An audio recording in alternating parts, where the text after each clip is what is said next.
grateful to have Miss Pratisha join us on the Project Echo podcast. She's an experienced researcher with a strong background in archaeology, holding a Master of Arts in Archaeology from the Delhi Institute of Heritage Research and Management. Miss Pratisha has worked with the Archaeological Survey of India and the National Monuments Authority and has also gained valuable experience as a research assistant at the National Museum, New Delhi. Currently, she serves as an assistant professor at Rishihod University, contributing to interdisciplinary teaching and research. We're delighted to have you with us, Ms. Pratishtha, and look forward to your valuable insights. So, first, I would like to start with how are you doing? How's everything going for you? Keeping well so far. Thank you so much. How was your school? It was good. Okay, you look pretty tired. No, it's just, yeah, Okay. that's a long day. So, you were a research intern at the National Museum in New Delhi, right? How was that? Like, what was the experience like? Okay. So when I was interning with National Museum, New Delhi, I was pursuing my master's degree in archaeology and heritage management. And my all studies, my BA, my MA, and my PhD, all are in archaeology and ancient history.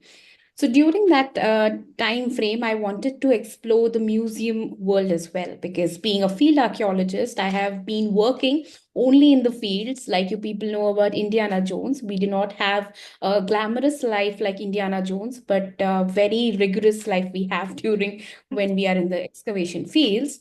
But I wanted to explore the museum path as well because it was a promising future for me. And I just wanted to know what exactly museums are.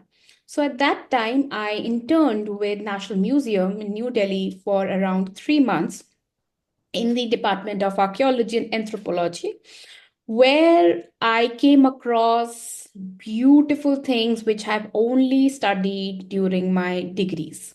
I actually handled several rare manuscripts, sculptures, artifacts, all dealing with the Harappan civilization, the Gupta age, the Mauryans, and all other things which are not exhibited in the exhibitions. They have a different storage where they keep all of these sculptures and artifacts, and they are not always in the exhibitions, but they were beautiful, and I was very lucky to actually handle them and touch them. Other than that, we had an very interesting exhibition on the sculptures of the Gupta period, where we actually exhibited a beautiful sculpture of a woman called Dugdharini, and she is showcased as holding her breasts like a mother, tries to Yeah. feed her baby.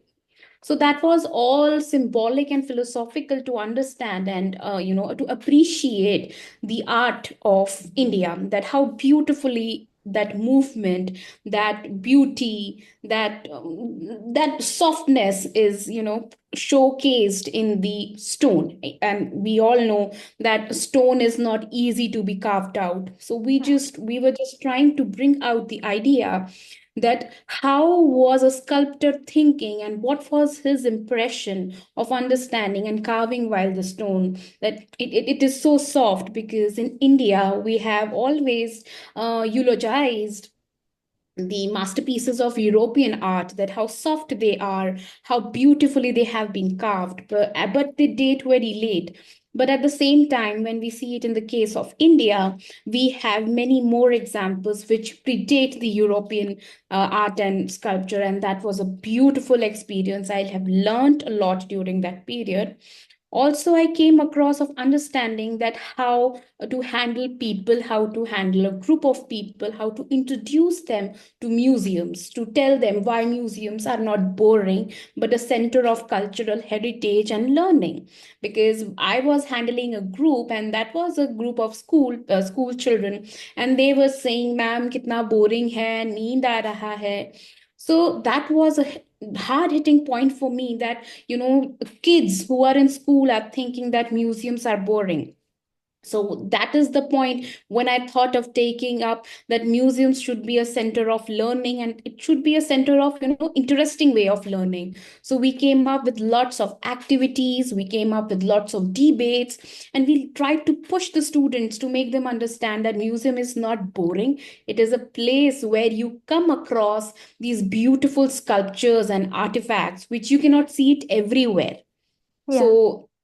So that was a tremendous feeling. So I started to appreciate museums much more, like I appreciate my studies, my archaeology. So I started appreciating museums after experiencing National Museum. Oh, wow. That's like wonderful, like honestly. And you also worked with the Archaeological Survey of India, right? Was that experience any similar? That was the wonderful experience of my life, and till now I have no that I would say that is an unparalleled experience of my life. I worked as a young archaeologist with the Archaeological Survey of India during my PhD degree.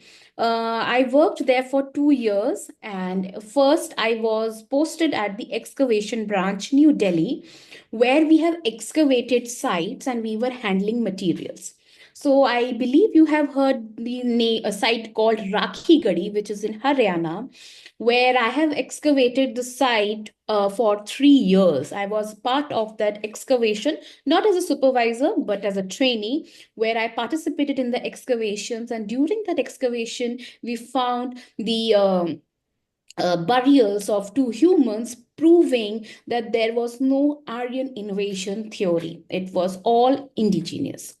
Other than that, I have participated in the excavations of Kaserua Kheda, which is in Palwal, Haryana.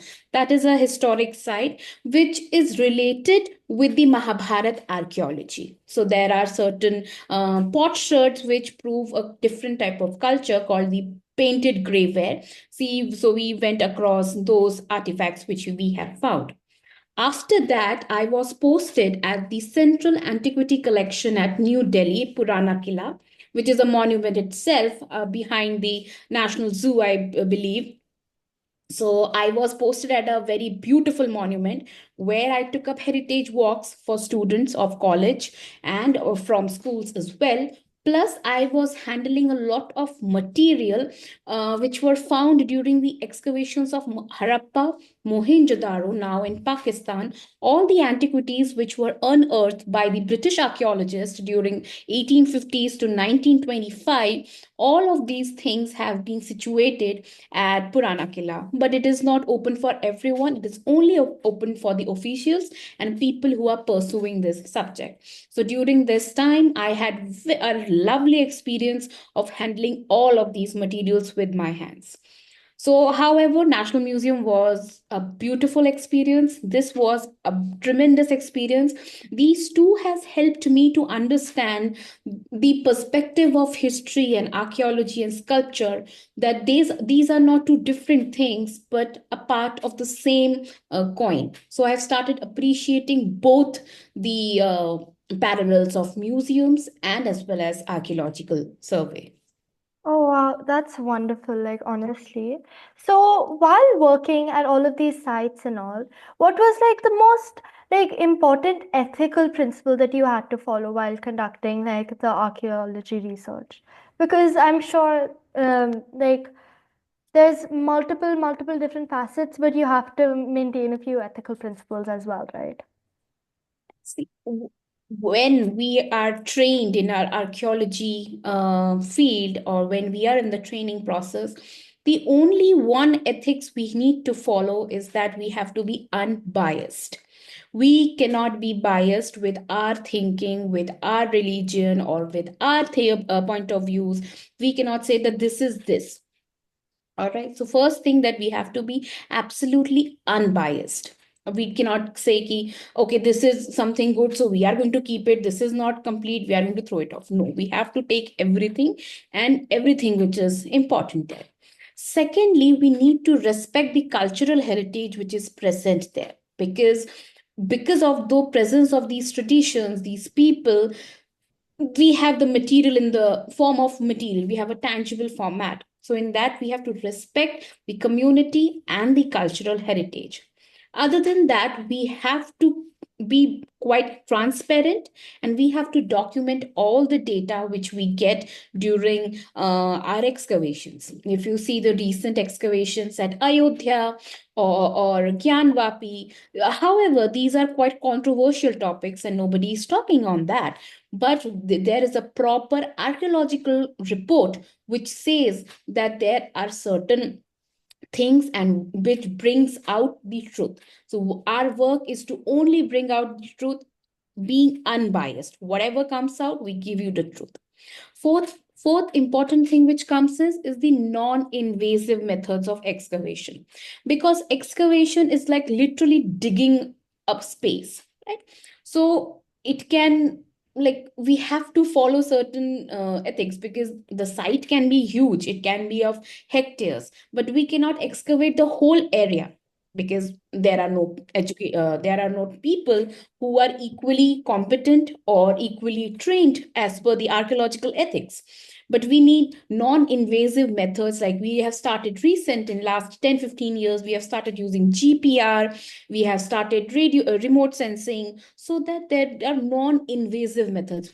We don't have to dig and do it, but by through doing a surface survey, we can come along and understand what is happening below the land.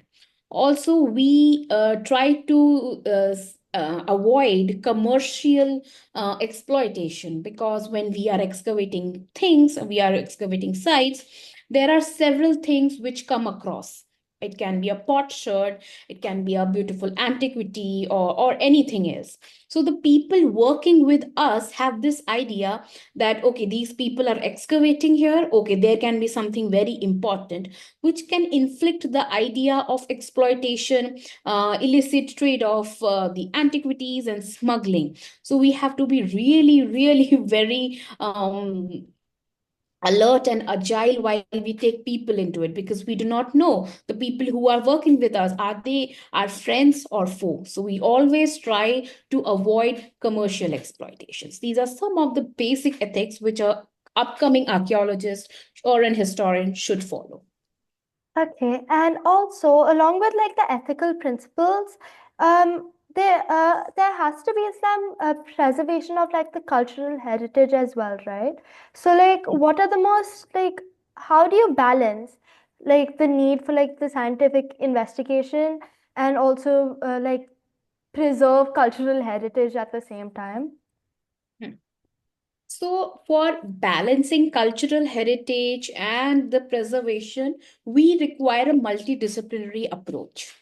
In that case, that only an archaeologist will be working, only an art historian will be working, or an anthropologist working can be working. It cannot function in that way. All these multidisciplinary people or these scholars have to come together and showcase that what are their perspectives, because an archaeologist just wants to dig out the things and want to understand the artifacts. An anthropologist might say that, okay, we just want to know what this human was doing. He was staying here. We just want to know what was happening. An art historian will come up with a different art historic saying कि अच्छा okay ये सब था हमको इस हिसाब से पूछना है.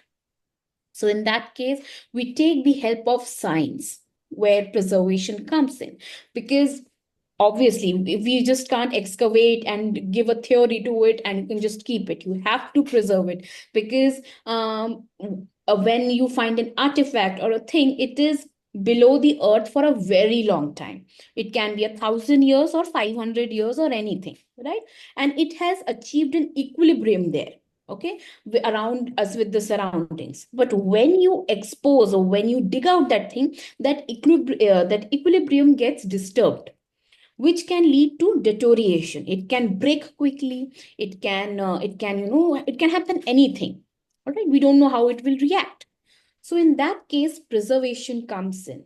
So how do we preserve? We use certain non-invasive methods. I'm just repeating, non-invasive methods, that we will either pour a certain type of gum or a glue, or if it requires better preservation, we have labs on the sites. So we will take that thing to the lab, and then we can conserve it, keeping it in a cotton, or keeping it from away from the sunlight, because obviously the sunlight has certain radiations which can, further can further push the deterioration, and we don't know how it will react. So we take up non-invasive techniques so that the original artifact, it gets preserved, and we can keep it for a longer time.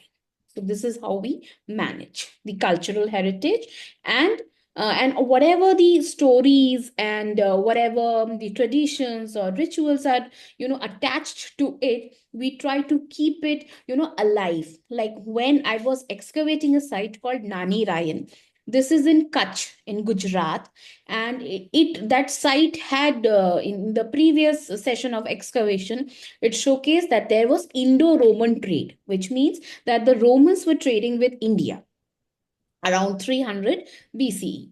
So for that, we did not had any proper evidences. So the person who was excavating it, he was a very old man, and he used to say that मेरे जो बाप दादा थे वो तो इस dynasty से belong करते थे, हम तो राजा थे, अब हम लेबर बन गए हैं पर हम तो राजा थे.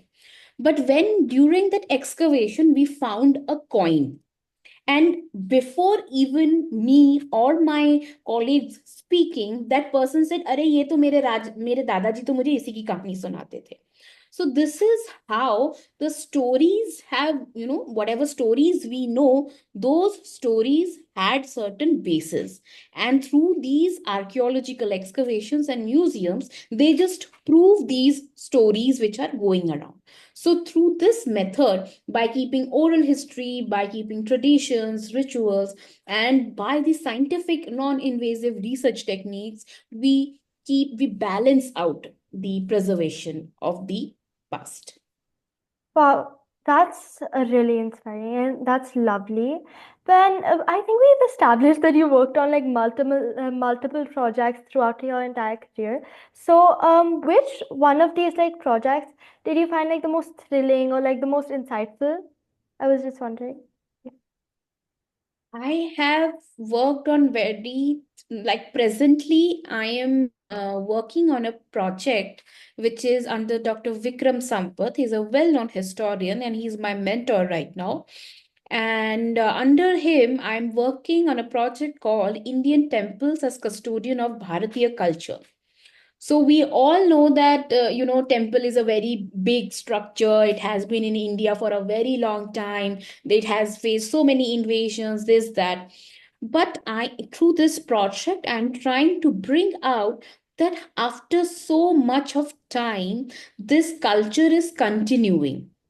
The temples are still existing. You see Brihadeshwara temple, you see Kedarnath temple in the north, you see Somnath, or you see Kamakhya temple in the east. You see so many temples, and they are standing for more than 1,000 years.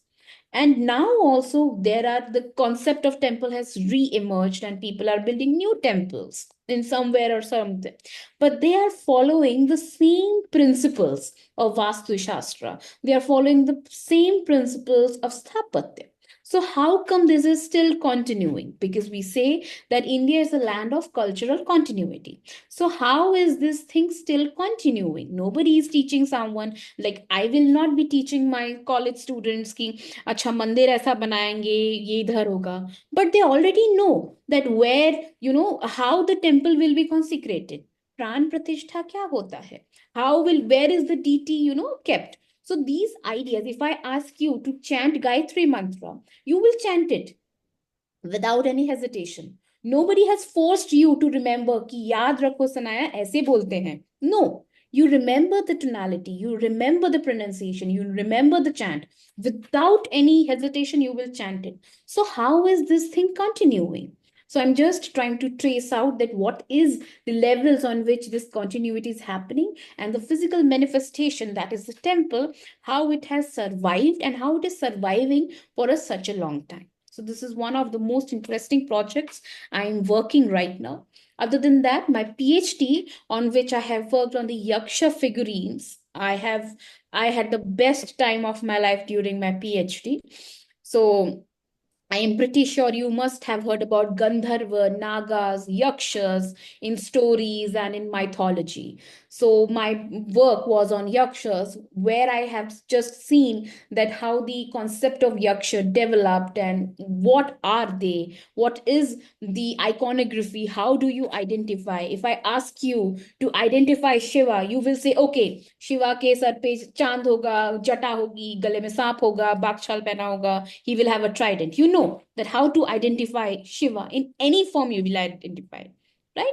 But at the same time, I proved through my theory and my research that Yaksha was a distinct category, and this was the iconography, and this is the identifying features of a Yaksha. Before this, there was no work proving that this is a Yaksha. So my work came out as proving the point that these is a distinct category and these are the iconographic features. These are the two very lovely projects I have worked on, and I'm already pursuing the Dr. Sampat's project right now. So let us see how it comes out. So, Dr. Sampath's project is your current research focus, right? Yeah, presently I'm working on that. Also, I teach at Rishi Hood University as an assistant professor.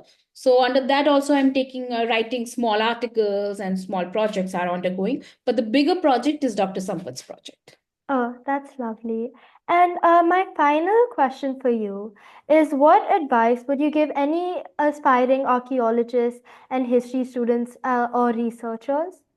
Like, So this is a very sweet question.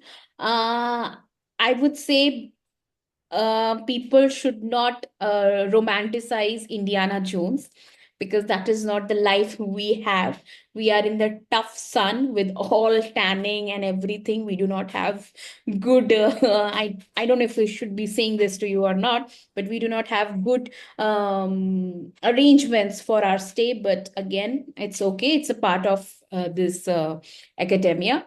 So first, I would request all the upcoming archaeologists and historians that they should develop an interdisciplinary expertise. Like they should have knowledge of archaeology, art history, anthropology, and even the modern digital tools. As I see, as I teach the Gen Z, I have knowledge of bookish knowledge. I have all the knowledge of field, but they have come across these digital tools of how to to minimize the effect of the human. दिमाग नहीं चलाना है, आप एक prompt डालिए ma'am, आपका पूरा आ जाएगा ऐसे सामने. So I am learning all of this. So as the upcoming archaeologists and historians should know how to balance these knowledge they have already gained. Along with that, they need to gain field experience, which means hand-on experience. Just sitting on a computer or just sitting or reading books will not give you hand-on experience, because we read something and when we actually go out, the practicals come out absolutely different. So for that, I would request all of them to have more and more field experience. Other than that, they should start appreciating our heritage values rather than negating it. They should have more and more academic networks to make their research more and more evidence based. Because when you say something without a statement, without any ground, it comes out very vague. When you have an academic network, you have the idea of heritage that will enable a person to make their stance much and much more strong. So that's it. These are only things I would request to the upcoming archaeologists and historians. thank you so much for your wonderful insights, ma'am.